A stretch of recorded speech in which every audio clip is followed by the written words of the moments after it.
இன்னைக்கு சிம்பிளான snack recipe பண்ண போகிறேன். ஒரு கப் ரவா மட்டும் இருந்தால் ஈஸியாக பண்ணிடலாம். டீ குடிக்கும்போது சாப்பிட ரொம்ப நல்லாயிருக்கும். பசங்களுக்கு கேக் சாப்பிடணும்னு தோணுச்சுன்னா இந்த மாதிரி செஞ்சு கொடுங்க. இந்த சுவையான ஸ்நாக் ரெசிபி எப்படி செய்கிறதுன்னு இந்த வீடியோவில் பார்க்கலாம். ஒரு கப் ரவா எடுத்திருக்கேன். இந்த ஸ்நாக் ரொம்ப சாஃப்டாக கிடைக்கிறதுக்கு கொஞ்சமாக பேக்கிங் சோடா ஆட் பண்ணுறேன். உங்களுக்கு எவ்வளவு இனிப்பு வேணுமோ அதுக்கேற்ற மாதிரி சுகர் ஆட் பண்ணிக்கோங்க. நான் 1/4 கப் கிட்ட சுகர் ஆட் பண்ணியிருக்கேன். உங்களுக்கு இன்னும் ஸ்வீட்டாக வேணும்னா எக்ஸ்ட்ராவாக கொஞ்சம் சுகர் ஆட் பண்ணிக்கலாம். அப்புறம் இனிப்பு பேலன்ஸ் பண்ணுறதுக்கு கொஞ்சமாக உப்பு ஆட் பண்ணலாம். இதெல்லாம் சேர்த்து ஒரு வாட்டி மிக்ஸ் பண்ணிக்கோங்க. இதுக்கு எந்த ரவை வேணும்னாலும் யூஸ் பண்ணிக்கலாம். வறுத்த ரவை, வறுக்காத ரவை எது வேணும்னாலும் யூஸ் பண்ணிக்கோங்க. மிக்ஸ் பண்ணதுக்கப்புறம் இதில் 2 டீஸ்பூன் நெய், 1 டேபிள் ஸ்பூன் தயிர் ஆட் பண்ணுறேன். நெய்க்கு பதிலாக நீங்கள் எண்ணெய் இல்லைன்னா மெல்ட் பண்ண பட்டர் கூட ஆட் பண்ணலாம். அதே மாதிரி தயிருக்கு பதிலாக ஒரு முட்டை கூட ஆட் பண்ணி நல்லா மிக்ஸ் பண்ணலாம். இதெல்லாம் சேர்த்து ஒரு வாட்டி நல்லா மிக்ஸ் பண்ணிக்கோங்க. அடுத்தது இதில் கொஞ்சம் கொஞ்சமாக பால் ஊற்றி மிக்ஸ் பண்ண போகிறேன். நான் 1 கப் பால் எடுத்திருக்கேன். 1 கப் ரவைக்கு 1 கப் பால் கரெக்டாக இருக்கும். நீங்கள் எந்த கப்பில் ரவை எடுத்திருக்கீங்களோ அதே கப்பில் பால் எடுத்துக்கோங்க. இந்த மாதிரி கொஞ்சம் கொஞ்சமாக பால் ஊற்றி நல்லா மிக்ஸ் பண்ணி வச்சுக்கோங்க.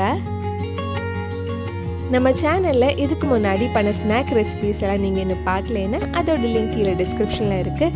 மறக்காமல் அந்த ரெசிபீஸும் போய் பாருங்கள். முதல்ல மாவு இந்த மாதிரி லூஸாக தான் இருக்கும். நம்ம ரவை எடுத்துருக்கனால இன்னும் கொஞ்சம் நேரத்தில் இது கெட்டி ஆகிடும். கடைசியாக 1 டீஸ்பூன் வெனிலா எசன்ஸ் ஆட் பண்ணலாம். வெனிலா எசன்ஸ் உங்ககிட்ட இல்லைன்னா நல்ல ஃப்ளேவருக்காக கொஞ்சம் ஏலக்காய் பொடி கூட ஆட் பண்ணலாம். ஒரு வாட்டி இதெல்லாம் சேர்த்து நல்லா மிக்ஸ் பண்ணதுக்கு அப்புறம் ஒரு 10 நிமிஷம் மூடி வச்சுக்கோங்க.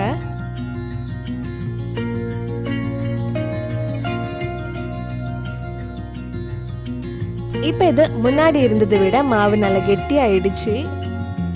அதனால 1 கப் ரவைக்கு 1 கப் பால் எடுத்துக்கோங்க.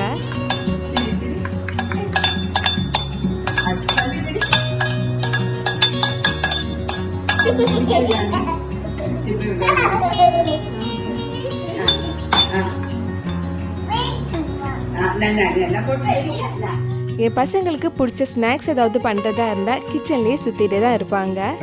இது வேக வைக்கிறதுக்கு ஒரு பேனில் கொஞ்சம் நெய் தடவி இருக்கேன். நெய்க்கு பதிலாக பட்டர் இல்லைன்னா எண்ணெய் கூட தடவிக்கலாம்.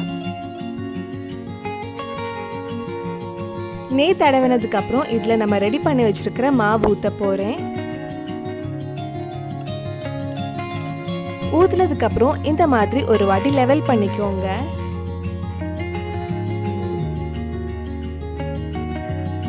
இனி இது லோ ஃப்ளேம்ல மூடி வச்சு ஒரு 15 நிமிஷம் கிட்ட வேக வைக்கலாம். லோ ஃப்ளேம்லயே வேக வச்சுக்கோங்க, இல்லைன்னா கருகிடும். இப்ப 15 நிமிஷம் ஆயிடுச்சு. இது நல்லா வெந்திருக்கு. இனி திருப்பி போட்டு இன்னும் ஒரு 2 நிமிஷம் வேக வைக்கலாம். ஈஸியா திருப்பி போடுறதுக்கு ஒரு பிளேட் யூஸ் பண்ணியிருக்கேன். பிளேட்ல எடுத்ததுக்கு அப்புறம் திருப்பி போட்டு வேக வைக்கலாம். ரொம்ப நேரம் வேக வைக்க வேண்டாம். ஒரு 2 நிமிஷத்துல எடுத்துடலாம்.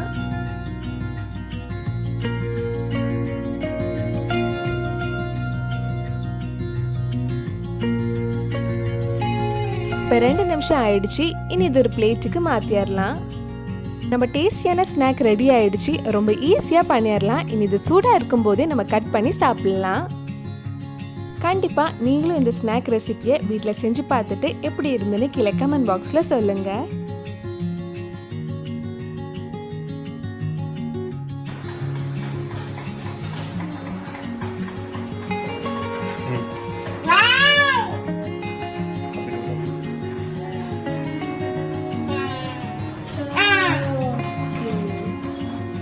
நல்ல சாஃப்டான ரவா கேக் ரெடி ஆயிடுச்சு. கண்டிப்பாக நீங்களும் இந்த ரெசிபி உங்கள் வீட்டில் செஞ்சு பாருங்கள்.